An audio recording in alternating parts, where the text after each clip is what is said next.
बिस्मिल्लाहिर्रहमानिर्रहीम।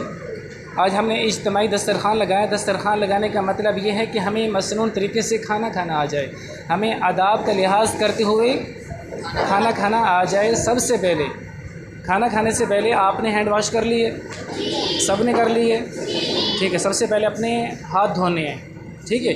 उसके साथ सबसे पहले हमने खाना खाने से पहले क्या करना है, हाथ धोने के बाद दुआ पढ़नी है। कौन सी दुआ पढ़ेंगे?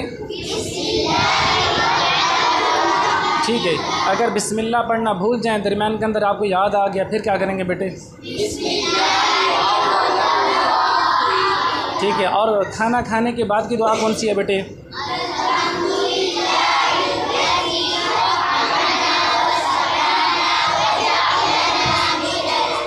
शाबाश, आप ही बता रहे हैं अतीक, ठीक है। इसी तरह खाना खाने के आदाब में से सबसे पहले खाना किस तरह खाना चाहिए? एक कोई हदीस आपको याद है अल्लाह के नबी से? आप सुनाए मेरे बेटे, किस तरह की?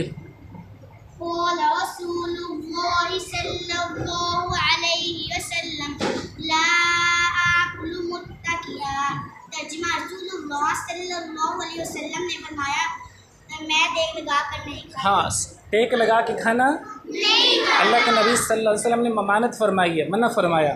इसी तरह कोई और अदब सुना दे जिस तरह आगे से खाना खाना चाहिए। कौन सी हदीस है मेरे